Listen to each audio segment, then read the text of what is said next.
curso es que las partes que los constituyen son indudablemente los hombres que forman parte de esa sociedad. ¿Un orden de qué tipo? Porque hay órdenes de diferentes índoles, de diferentes cataduras. Los bancos de esta habitación están ordenados. Y al decir que están ordenados, quiero decir que están distribuidos de una manera especial para que sea posible aquello que se va a realizar en esta aula. Y lo que se va a realizar en esta aula es una lección. Entonces, estos deben de estar ordenados de tal manera en función de ese principio que es la lección, para que ésta sea posible.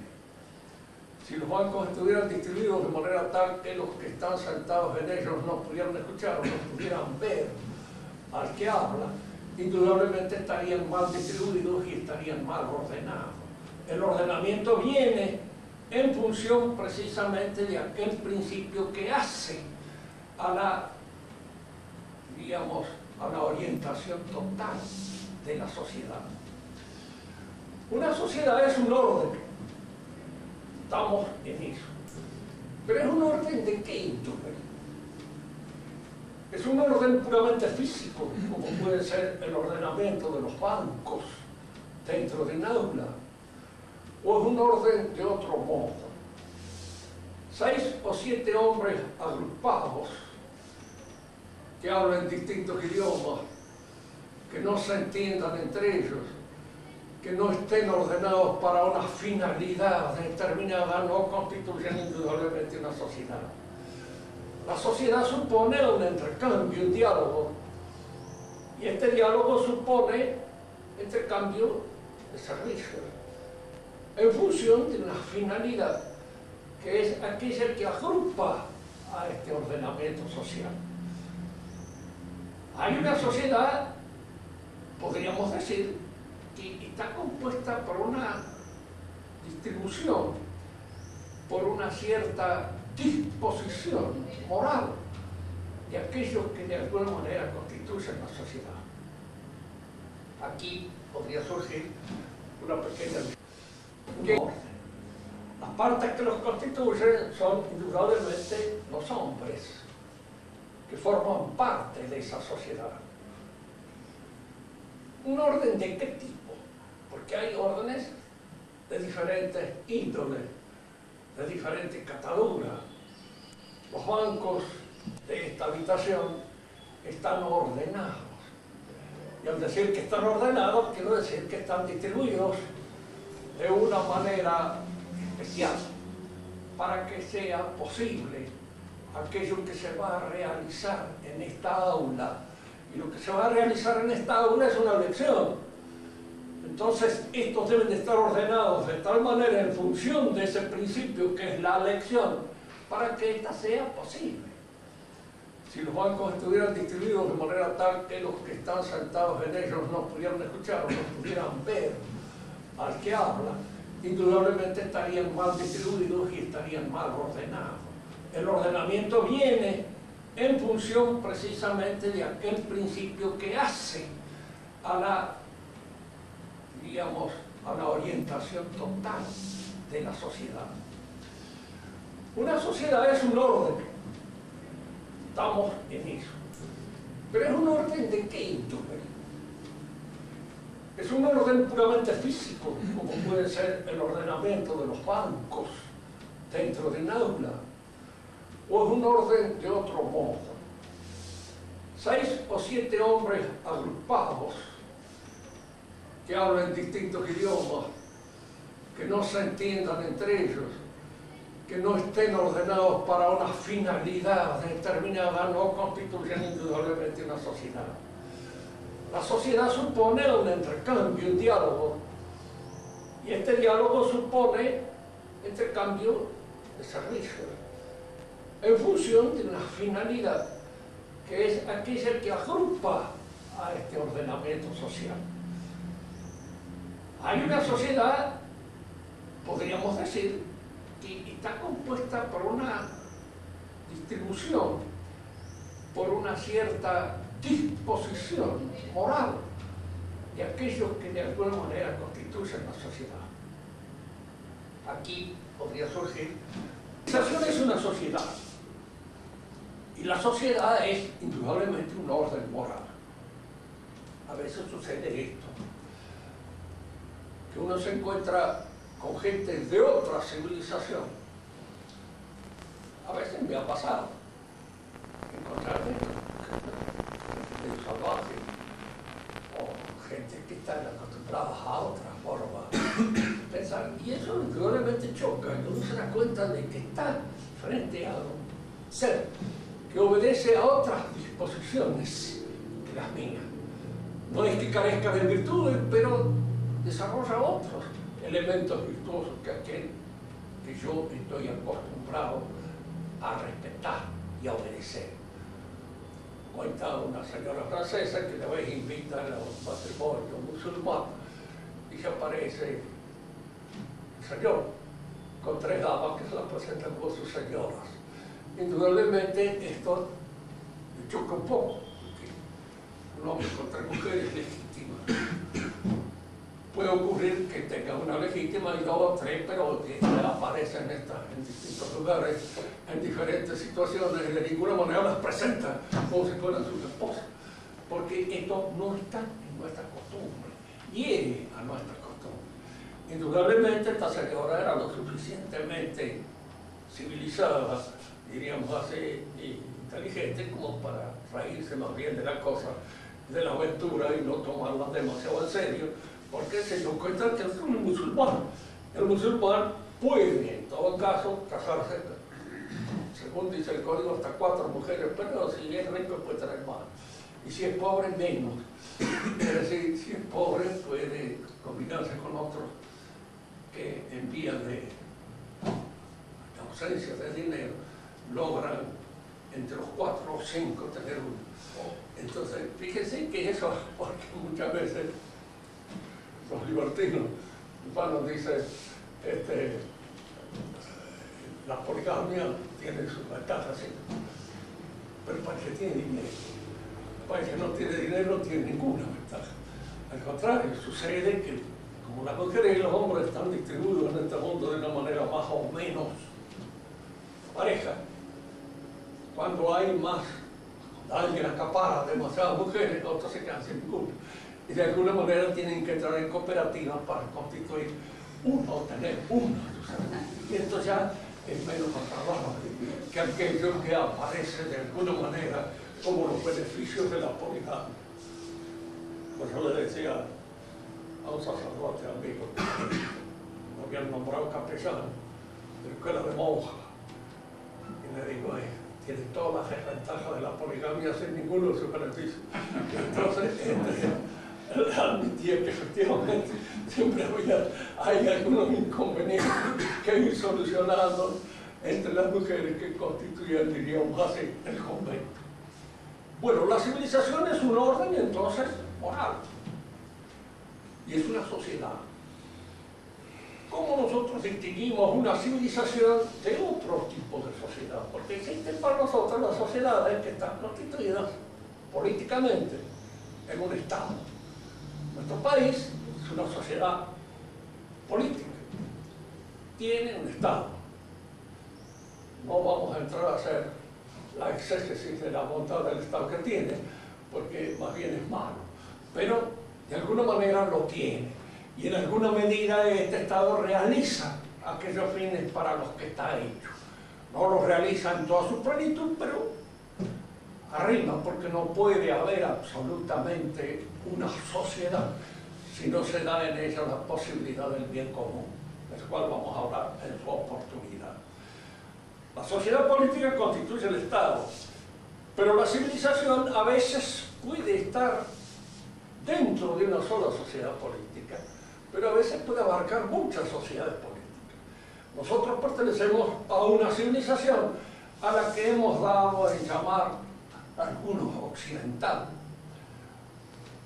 señalando sobre todo aquellas naciones que han sobresalido en el occidente de Europa, constituyendo tal vez las principales de esta civilización. Pero la palabra occidental, como dice muy bien Félix Corneli, un sociólogo católico, dice que esta palabra no es denotativa, porque no hace nada más que reflejar un aspecto puramente accidental como es la geografía.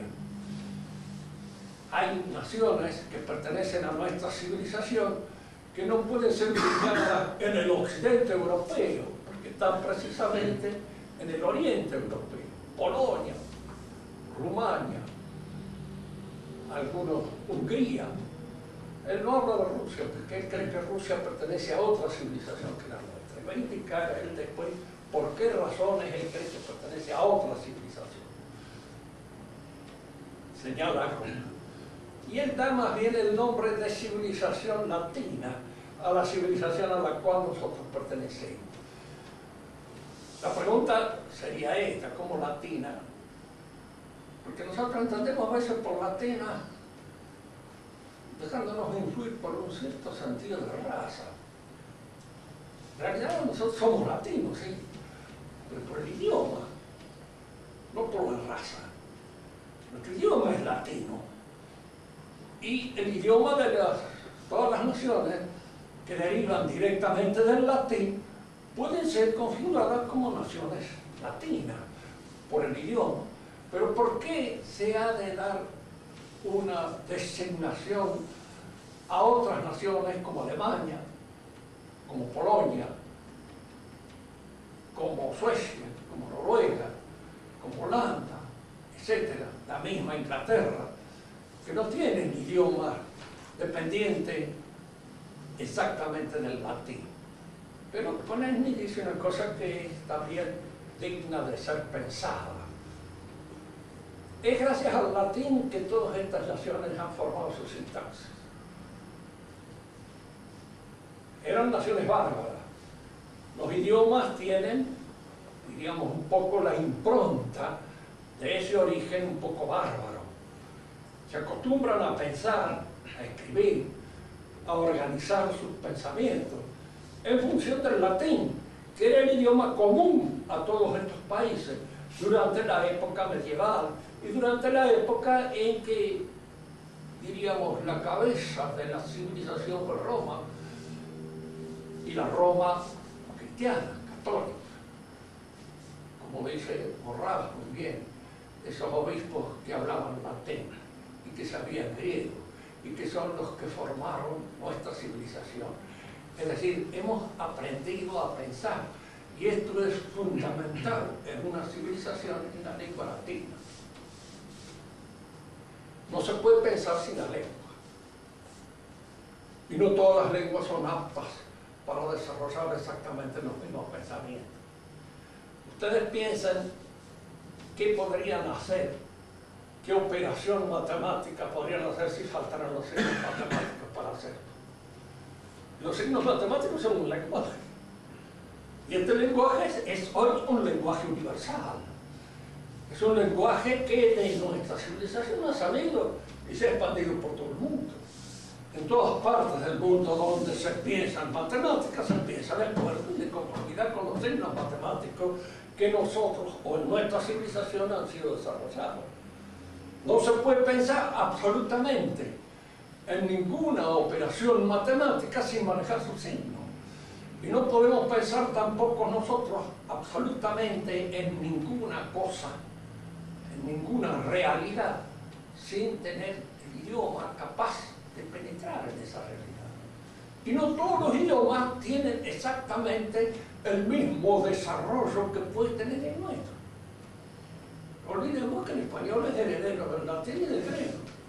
Y al ser heredero del latín y del griego son siglos, y casi podríamos decir milenios de civilización que está introducida, que forma parte de nuestro idioma y que forman y constituyen aquellos recursos verbales a los cuales podemos nosotros recurrir para expresar nuestros pensamientos. Decía don Julio Camba, que era gallego, que él usaba el gallego para hablar con sus amigos, con sus familiares y con las gallinas de su casa. Pero usaba el castellano cuando quería de alguna manera hablar a un público más vasto, más instruido y más culto. ¿Por qué? Porque este idioma ha sido intrínsecamente perfeccionado por una serie de ejercicios mentales, como puede ser la filosofía, como puede ser el derecho, que son las que de alguna manera lo van intrínsecamente formando, lo van constituyendo en lo que podríamos llamar un idioma civilizado. El latín es el idioma de nuestra civilización en sus comienzos, en sus principios, y es de acuerdo con el cual se han ido formando incluso las lenguas de origen bárbaro, como el alemán, como en parte el inglés, aunque el inglés tiene mucho de francés, y ha tomado mucho del francés a raíz de la conquista normanda, pero en alguna manera tiene la mayor parte de la etimología de sus palabras son de origen sajón, de origen alemán, y su sintaxis, que es lo normal, la sintaxis es donde se compone, y se organiza la frase, y se organiza el pensamiento. No es cualquier sintaxis la que se acomoda al desarrollo de cualquier pensamiento. Para poder pensar bien hay que manejar bien esta composición de las palabras que sean capaces de decir exactamente lo que uno está pensando. Y si no exactamente, por lo menos decirlo de una manera aproximativa que sea inteligible para los que me escuchan. Comneni decía entonces que nuestra civilización es la civilización latina y no occidental. ¿En qué se distingue una civilización de otra? En primer lugar, hay una base fundamental de toda civilización. Para que haya civilización es necesario que haya una organización familiar. Y esta organización familiar es tradicionalmente monogámica. Uno se pregunta, ¿y los pueblos polígamos no tienen civilización? Sí. Pero la poligamia es una situación, diríamos así, anómala. No la tienen los pueblos más antiguos, que son monógamos. Esto es una cosa que los etnólogos han descubierto.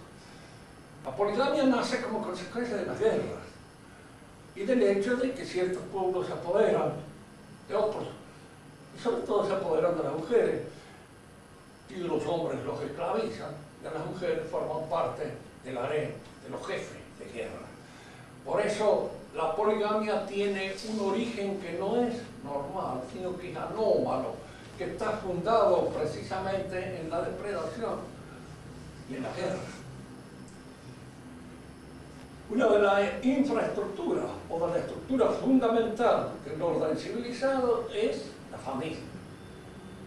Y esta familia supone la monogamia, más o menos clara y distinta, porque incluso dentro de la poligamia está la que manda, y la que de alguna manera es la preferida dentro del harem, como dirían los árabes, la preferida dentro de ese serrallo que los constituye. Y ella es la patrona, la dueña. Y luego hay un derecho sucesorio que constituye uno de los elementos básicos para poder, diríamos, defender esa institución primordial que es la familia.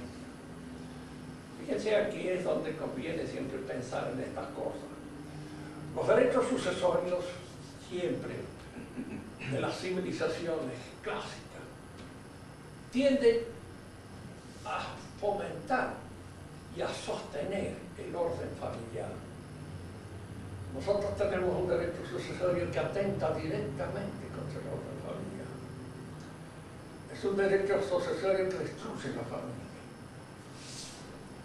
Y esto parece que es un conocimiento de causa de los que lo han hecho y lo han constituido así. Renan, que precisamente no es un padre de la Iglesia, pero que en ciertos momentos sabía pensar bien. Decía que es el derecho sucesorio hecho para un huérfano que debe morir soltero. Toda nuestra civilización está pensada en función de un huérfano que tiene necesariamente que morir soltero, porque todas las propiedades familiares, en cuanto pertenecen a aquellos que son los jóvenes, al disolverse, se disgregan, desaparecen. La familia de mi madre son franceses del sur. Ellos tienen la costumbre, aún contra el derecho civil francés, de dejar a uno de los miembros de la familia al frente del predio que tienen. Porque generalmente tienen un predio campesino, chico. Si han tenido 6 o 7 hijos, se disgrega, quedan 5 o 6 lotecitos que no sirven para que vivan uno de ellos. Tienen que venderlo y entonces la familia se dispersa. Uno se va a un lado, el otro se va al otro. Ellos van dejando, diríamos, la sucesión en manos de uno de ellos. Hasta ahora han mantenido esa costumbre y la han mantenido bien. No ceden su parte a uno de ellos, se van a buscar fortuna a otros lados, pero la familia queda al frente del predio y allí se mantiene en la casa solariega. En las organizaciones, diríamos así, familiares, pertenecientes a una sociedad que esté fundada en un sentido clásico y tradicional del término, el derecho sucesorio favorece el sostenimiento de la familia. Porque la familia es más que el individuo, puede más que el individuo. Fíjense que en la sociedad antigua o en la sociedad pagana, por ejemplo, romana o griega, el mismo matrimonio era una cuestión de familia. No se había inventado el amor así, en el sentido como aparece como una invención de Occidente, es una invención cristiana. Y es una de esas cosas cristianas que termina, diríamos así, hipertrofiándose y convirtiéndose, por causa de su corrupción, en el sentido de amor libre. Que la chica y el muchacho se elijan mutuamente, es una cosa cristiana, nace con el cristianismo. La chica no va al sí en el momento en que el sacerdote le pregunta si quiere casarse, se acabó, ¿verdad? Y se rompió el matrimonio, hubo un escándalo familiar grande que a veces no saben en qué terminaba, pero de hecho tiene que decir que sí, que quiere casarse con él. Si no dice que sí, que no quiere casarse, no. En el derecho antiguo, matrimonial no era así, la familia lo casaba. Y la familia era la que disponía de la suerte de los esposos. Y de alguna manera así. Y esto funcionaba. Claro que funcionaba. Que al fin de cuentas las costumbres a veces son de tal modo fundamentales que uno acepta aquello que la costumbre le impone y en alguna medida, diríamos, se acomoda. Podía haber, diríamos, traiciones, infidelidad, lo que sea, pero también las hay entre nosotros. De manera tal de que el hecho del descubrimiento del amor personal no es una cosa que haya concluido absolutamente con todas esas dificultades que podían afectar a la familia antigua. El derecho sucesorio, el patrimonio familiar, es decir, esta familia es dueña de este lugar y nadie se lo puede quitar porque esto es patrimonio familiar, pertenece a la familia. Hay una carta muy interesante, creo que en alguna oportunidad se las he dicho, pero para aquel que no la recuerde o la haya dicho puede tenerla en cuenta, de Napoleón al hermano de él cuando era rey de Nápoles. Todavía la organización familiar en Italia, sobre todo en Italia del Sur, era terriblemente fuerte en la época de la Revolución Francesa. Y Pepe Bonaparte, Pepe Botella, que sabía decir los españoles, porque le gustaba el trago, se quejaba de que había familias que no dejaban que pudieran gobernarse un poco determinado. Dice, aquí existe una familia Colonna que tiene 5.000 miembros. Uno le piensa lo que significa eso.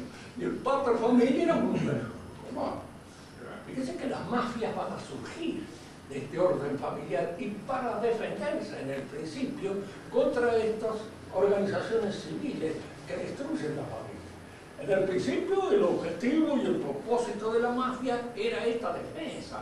Posteriormente se convirtió en una acción delictiva, delincuente, etc., porque degeneró en esa corrupción. Pero en el comienzo no. Entonces Napoleón le manda a decir a Pepe Botella, simplemente impone el Código Civil nuestro, y si en 2 generaciones no tenéis más familias, bueno, no existen más. Una vez que se hayan repartido la herencia y que hayas terminado con el jefe de familia, con el padre de familia, con aquel personaje que es el que maneja a todos los miembros de una familia, se acabó la familia. No hay más familia. Y al no haber más familia, no hay más posibilidades que nos encontremos con esas dificultades que tú señalas. Está en la carta de Napoleón. Y está perfectamente dirigida, al fin de cuentas, fue Napoleón el hombre que propagó la Revolución Francesa. El único hombre durante la Revolución Francesa que tuvo cabeza como para poder organizar la Revolución Francesa. Los demás eran infelices, que lo único que supieron hacer es degollarse entre ellos. La cosa es así. Y hay muchas veces que algunos dicen, don todo, charlatán. De tercero, un orden bien ordenado, el país no hubiera llegado a pasar de abogado, que era nada más. Un abogado de los tantos. En el Vaudreuil sí tenía condiciones, porque era gritón, gritaba más que los otros, y en alguna medida también, además de gritón, era corajudo. Eso hay que reconocerse, era muy valiente. Y esto le permitía encarar situaciones, sobre todo subversivas, con gran capacidad, con gran idoneidad. Y era donde él se movía bien. Decimos entonces que toda civilización supone un orden familiar, la base, en el fundamento. Y es sobre este orden familiar como se elige posteriormente las demás disposiciones ordenadoras. El Estado es algo que viene de alguna manera subsidiariamente a cubrir el orden familiar, pero no para sustituirlo, no para cambiar la familia, sino para subsidiariamente ayudarla a hacer aquellas cosas que la familia no puede hacer. Cuando la Revolución Francesa estalla en Francia, el gobierno de los reyes, aún aquel gobierno que se ha dado de llamar absoluto, es nada comparado con el gobierno, por ejemplo, de Napoleón. El poder de Napoleón es mucho más grande que el de todos los reyes. Los reyes no podían cambiar la familia. Y no las podían cambiar fundamentalmente porque estaba así establecido. El rey venía, como en alguna medida, a coronar el esfuerzo de todas esas familias que constituían la estructura fundamental de la sociedad francesa.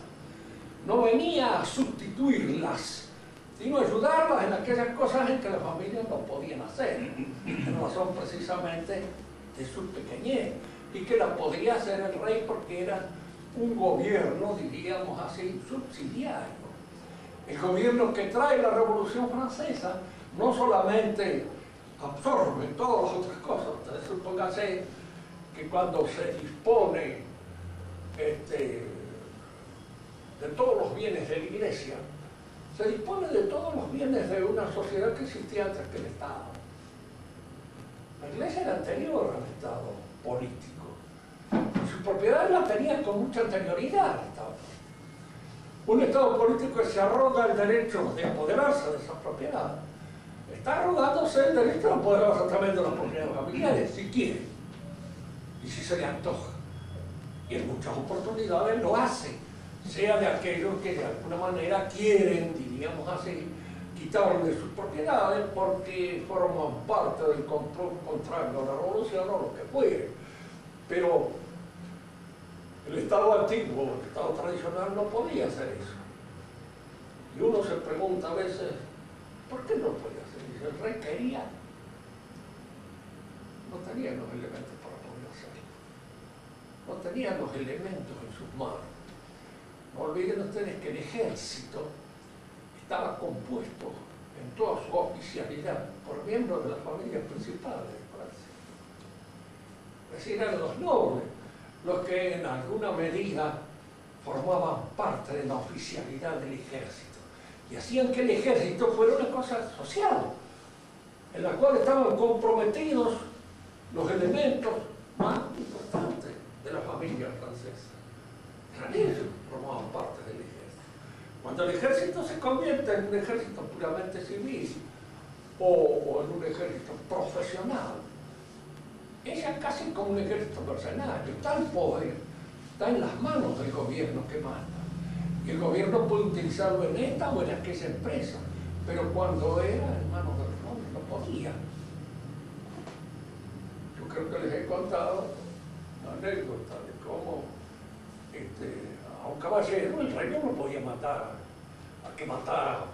Le decía, no, ¿sabes quién es un asesino? Hay. En todas partes existen, hay asesinos profesionales, te les pagan y matan. Pero yo soy un noble, soy un caballero, no hago esas porquerías. Aunque las manda el rey, yo no las hago, no son. Fue precisamente a un conocido nuestro, por la novela, D'Artagnan, que existió realmente. El 14 lo quiso nombrar gobernador de la Bastilla. Era un cargo bien rentado. Y D'Artagnan le dijo, no, yo soy soldado, voy a la guerra donde usted me manda, no soy carcelero. El rey, que era un caballero y que había sido educado como caballero, ¿no entendió? Yo le dije, caballero, tiene razón. Nombró carcelero a otro, que se recibió la buena paga que podía corresponderle al gobernador de la Bastilla, pero que en alguna medida no correspondía a un soldado. Entramos en esto. La familia constituye la base fundamental del orden de una civilización. Y luego esa civilización tiene un estilo propio, guarda una cierta, diríamos, modalidad característica en el desarrollo de las 4 actividades espirituales fundamentales del hombre: la ciencia, la política, la economía y el arte. Una civilización se conoce por su arte.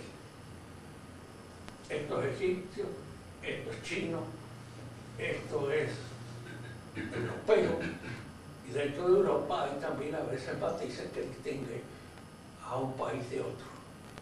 Fíjense ustedes que a veces el paisaje de un país y aquello que hace a la modelación del paisaje, que es la construcción de las casas humanas, donde los hombres construyen sus moradas, se distinguen. Yo no soy un experto conocedor de eso, pero a veces veo un paisaje y puedo decir que parece holandés, o parece italiano, o parece español. ¿Por qué? Porque están aquellas formas especiales de la sensibilidad de un pueblo que se manifiesta y se desarrolla en el arte. La ciencia es una actividad que muchas civilizaciones no conocieron. Característica de la civilización griega en primer lugar y por añadidura de la nuestra. Pero por ejemplo, los maometanos no han conocido. Han conocido eso. Digo esto porque es conveniente tener en cuenta. En una oportunidad yo escribí un pequeño folleto sobre el Islam como ideología religiosa y recibí una carta de un árabe. Se le dice árabe, porque en realidad es lo que yo le decía, mire usted, no ha leído bien, que árabes eran los que constituyeron el Islam. Y luego invadieron y conquistaron una serie de países a los cuales le impusieron su idioma. Los sirios eran sirios, no eran árabes. Los libaneses eran libaneses, no eran árabes. Árabes se dice por el idioma que comenzaron a hablar como consecuencia de la conquista, pero no por razón racial ni porque hayan pertenecido a un pueblo árabe. Esta invasión del Islam a distintos pueblos, indudablemente allí encontró ya una civilización hecha y formada. Y esa civilización hecha y formada en alguna medida influyó también en las costumbres y en los usos del pueblo islámico, pero no fueron creaciones de ellos. Al contrario, el Islam es enemigo de todo libro que no sea el Corán. Cuando quemaron la biblioteca de Alejandría, dijeron, están de más todos estos libros que están aquí. El Corán basta, y el Corán es el que contiene todo. Y probablemente una actitud de esta naturaleza nos favorece mucho el desarrollo de la civilización. La ciencia surge en ciertos pueblos determinados. Nosotros pertenecemos a la civilización que ha formado la ciencia, que ha hecho la ciencia, que la ha constituido. Ya veremos luego cómo. La política sí, todos los pueblos conocen de alguna manera una organización política determinada, como conocen ciertas organizaciones económicas, aun cuando estas organizaciones económicas no hayan alcanzado, por ejemplo, esa plenitud del capitalismo que ha alcanzado nuestra civilización. Y también diríamos así, junto con el arte, la economía, la ciencia, habíamos decidido política y arte. La política. Todas esas actividades son actividades propias del hombre. Son actividades que el hombre realiza. ¿Sí?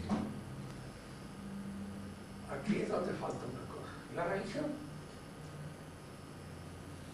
Si nosotros consultamos en este sentido a un racionalista, dirá, es una actividad del hombre. La religión, como la ciencia, como el arte, es el producto de una determinada civilización. Es el producto de un pueblo. Es ese pueblo el que ha creado su religión. Pero si nosotros consultamos a cualquier creyente, por modesto que sea, primero que nos dirá que no. La religión viene de Dios. Augusto Comte pretendía formar una religión sociológica, fundada en las ciencias positivas. Y le mandó a escribir a su hermana, que era una muchacha común, del pueblo, no sonsa y católica. Le mandó a decir cuál era el proyecto de él, de constituir una religión ya sobre la ciencia positiva. No, es una religión que viene de Dios, no sirve para nada. No es religión. Y si un hombre cree que esa religión a la cual él adhiere es la obra de un determinado grupo humano, un pueblo, ha dejado de creer. No cree más. No tiene sobre él la influencia efectiva que puede tener la religión. Porque la religión tiene influencia efectiva sobre nosotros cuando sabemos o creemos que proviene de Dios y que es Dios quien la ha hecho. Sin esta fe, sin esta seguridad de la proveniencia divina de la religión, no hay religión. No hay capacidad en esa estructura de pensamiento de pedirnos a nosotros una atención absoluta, porque el hombre no obedece al hombre. Cuando nosotros sabemos que tal cosa es el mandato, o el antojo, o el capricho de un hombre determinado, fíjense ustedes que en la actualidad la lucha a veces nuestra contra las autoridades de la Iglesia proviene de eso. Porque para nosotros indudablemente la fe, los dogmas, tienen origen divino. La Iglesia tiene que administrarlo, pero no manejarlo como se les dé la gana, ni a su antojo, porque no son de ella, son de Dios. Y ella es una administradora, que puede ser una administradora, diríamos así, leal, o una administradora desleal, porque eso está un poco en la libertad misma del hombre. La religión, entonces, para aquel que tiene fe, viene de Dios. Es una cosa que viene de Dios. O sea, la pregunta nuestra sería esta. Pero todas las religiones que efectivamente existen, vienen todas de Dios. Cada donde conviene distinguir. En primer lugar, no hay más que una sola religión. Si nosotros nos atenemos al principio y al comienzo mismo de la vida humana, notaremos que aquello que Dios le enseñó a Adán en el paraíso constituye el pródromo de lo que podríamos llamar la prototradición o la tradición religiosa primitiva. Ahí está la tradición religiosa primitiva. ¿Por qué Dios lo hizo? Porque sabía una cosa, que los hombres solamente iban a poder quedar organizados en sociedad si obedecían a ciertas reglas impuestas por Dios como mandato y sostenidas como mandatos por Dios, porque el hombre al hombre no lo dice. Fijémonos que en esto muchas veces se encuentra, por ejemplo, con el padre de familia que cree mandar a su familia como a él se le da la gana. Y en el fondo se sabe que no. Hay cosas que no puede hacer. Y él dirá si es un hombre más o menos que piensa de vez en cuando algo. Eso no es natural. Bueno, pero lo que es natural está en la ley natural. ¿Y la ley natural de quién depende? ¿A quién obedezco yo cuando obedezco a la ley natural? ¿Por qué tengo que obedecer a la ley natural? ¿Por qué no puedo hacer como decía el poeta Rimbaud? Voy a alcanzar la sabiduría por el desorden de todos mis sentidos. Es decir, precisamente por ir contra la naturaleza. Al ir contra la naturaleza uno termina en homosexual, que es una de las formas así típicas de ir contra la naturaleza. Y es donde acaba todo ese afán de querer distinguirse y de querer de alguna manera presentarse como un individuo extraño y no conforme con el orden de las cosas. Diríamos entonces que hay frente a la religión dos actitudes que tenemos que tener en cuenta. La revelacionista, que hace depender el origen de la religión de Dios en el principio, y del cual las tradiciones históricas son un resto que a veces puede ser el resto de un naufragio, de la proto-tradición o de la tradición, diríamos así, primordial que Dios dejó en el paraíso al hombre, a Adán y a su descendencia inmediata. Que posteriormente esto fue deformado por causa del pecado y por la intervención probablemente de los poderes diabólicos. Si ustedes lo fueran creyentes, esta palabra podría ser muy discutida, incluso provocar la risa de algunos de los presentes, en el sentido de decir, ya salimos con el diablo, que tiene que ver este personaje. Curioso, sí tiene que ver. Y hay religiones precisamente que son adoración del demonio. Y hay religiones que lo que tienen de corrupto, lo que tienen de fundamentalmente desviado, es precisamente esa intervención del maligno. Con cultos, a veces que son no solamente obscenos, esos serían los más divertidos, pero en alguna medida son cultos, diríamos así, sanguinarios, feroces, atroces, aquellos que de alguna manera están insertos en ese culto terminal por corromper su carácter, por arruinar su mentalidad como consecuencia precisamente de estos ejercicios diabólicos a los cuales los someten muchos dentro de la religión antigua.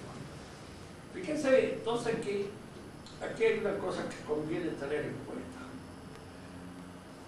El Papa ha dicho varias veces, y esto sí, hay que examinarlo con serenidad, que en toda religión hay algo verdadero, lo cual en cierto punto es cierto.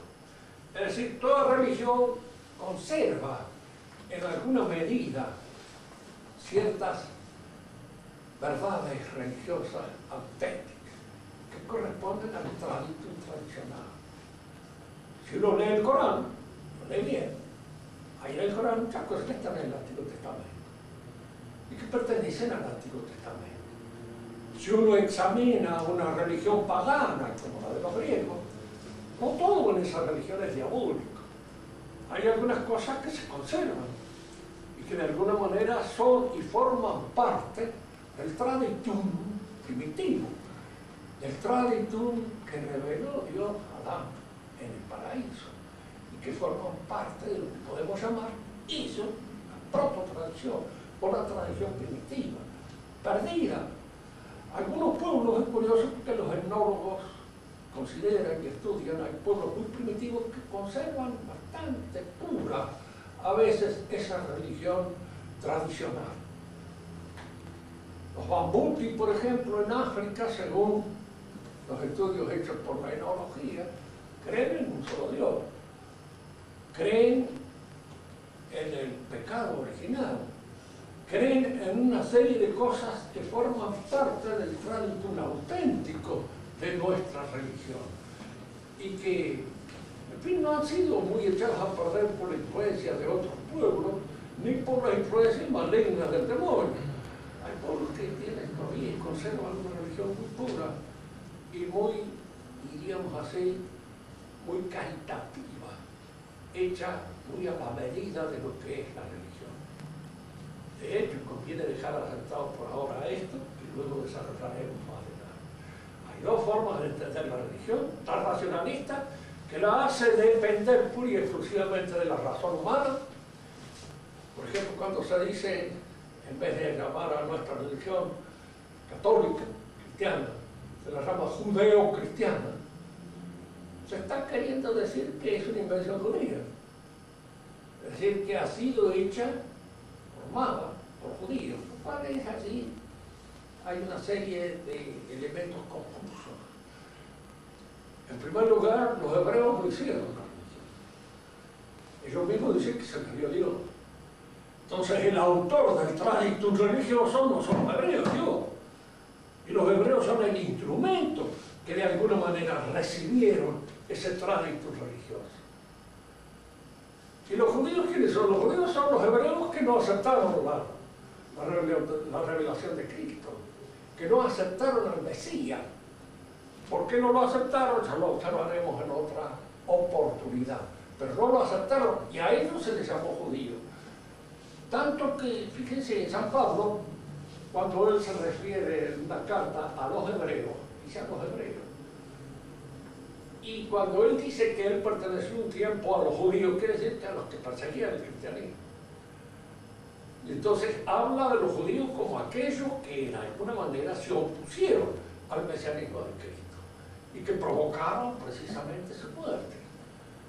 Entonces eso es a lo que corresponde en puridad este término de judío. Los demás eran hebreos. No existe eso que se llama judeo-cristiano. Y los judíos, curioso, cuando Lustiger, el arzobispo de París, dijo que él era judeo-cristiano, los judíos protestaron. Le dijeron, no, dije, eso es una asociación absurda. Tenían razón. Ellos no eran que tenían razón. El que no tenía razón era este imbécil, que de alguna manera quería allí unir dos cosas que no correspondían. Los judíos le llamaron la atención. Le dijeron, no, mire, los judíos son cristianos. No se puede ser judío cristiano. Es una cosa en sí mismo contradictoria y absurda. Tenían toda la razón del mundo. Bueno, dejemos esto en esta situación. Una civilización no es creadora de la religión la recibe de Dios. Y al recibirla de Dios constituye ella el fundamento de todo el orden social que va a surgir de esa civilización. Nosotros conocemos en su origen dos civilizaciones: la hebrea, a través del Antiguo Testamento, y la cristiana, que se funda precisamente con la aparición de Cristo. De las otras civilizaciones no sabemos bien su origen, no conocemos bien cómo se formaron, ni cómo nació su religión, porque ya la encontramos desarrollada, hecha y echada a perder, incluso por el concurso tanto de los poetas como de todos aquellos encargados de transmitir el orden religioso. Las dos sociedades que conocemos son esas. Una sacral, la hebrea. Sacral, ¿por qué? Porque todas las actividades del espíritu de esta civilización están dirigidas, ordenadas, guiadas por un criterio religioso. Y la cristiana a la que nosotros pertenecemos, o atea, en las cuales todas las actividades del espíritu, el arte, la política, la economía y la ciencia, si bien reconocen, diríamos así, lo que podríamos llamar la influencia negativa de la religión. Al decir negativa no quiere decir que se nieguen estas actividades, quiere decir que es una influencia que dice hasta acá, esta actividad es legítima. Pasando de acá ya no es más legítima, porque pertenece a un saber revelado que es superior al saber que la ciencia nos puede dar. En la civilización hebrea no habría libertad para hacer el arte independientemente de lo que señalara la actividad religiosa. No había libertad para realizar una política independientemente de aquella señalada por los profetas o señalada por el profeta de Dios, en el caso de Moisés. No había ninguna libertad para hacer un arte independiente de lo que estaba determinado por la Sagrada Escritura. En la religión cristiana todas estas actividades son libres. Son libres, pero reconocen el magisterio de la Iglesia. Ya vamos a hablar de esto con más detenimiento cuando desarrollemos el tema de nuestra civilización. Si quieren hacer alguna pregunta, háganla en voz alta para que yo oiga. Que había recibido una carta de un árabe, pero no nos relató el contenido de esa carta. No, me pone de oro y azul. Imagínense, me dicen todo. Lo curioso del caso es, se ve que es sirio y al mismo tiempo cristiano, enojadísimo, porque hablan mal del Islam. No sé, yo no le contesté porque me pareció que no había entendido una palabra. Se iba a hablar con alguien que no ha entendido es una tarea infinita. Porque estaba hablando por las cosas claras. Y él la mandó precisamente a la fraternidad. La carta la recibió el padre Bobet, que me la hizo llegar a mí. Entonces, no, algún día yo la conservo, porque es lindísima. Me pone de arriba abajo. Cepito, que esto y que el otro de la palabra. Ahora, las cosas que él dice, ¿no? Por ahí apela alguna. Dice que este hombre que es aljanzado, católico y cita a Renan, como si no se lo podía citar. Yo prohibido citarlo a Renan. Bueno, estas eran las pequeñas cosas que decía. Yo le decía que el islamismo, al organizarse, se tenía en cuenta a veces esta tendencia un poco libertina del árabe. Del árabe. Yo le hablaba de los sirios tienen una civilización vieja muy antigua, mucho más antigua que la de los árabes, todo eso. Habían recibido, para ella pasó Grecia, para ella pasaron muchas cosas. No se puede decir lo mismo. Tan es así que la poligamia es una cosa que casi entre los árabes era una carta jugada. No se podía discutir este derecho que tenían precisamente los jefes, los jeques. El resto del pueblo, el Corán es muy lapso en materia de pecados sexuales. Entonces ni los tiene en cuenta. Claro, como diciendo, son cosas que Dios perdona. La cuestión es que uno va al cielo si muere en la guerra, como corresponde, combatiendo al infierno. Él me hablaba claro, las cosas que dice, no, cuando le discuto, los árabes fueron muy buenos soldados. Y combatientes que hicieron una barca que de eso no se les puede negar en absoluto.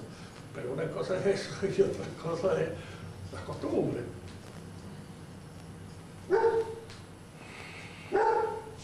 No, a vos no te hago caso.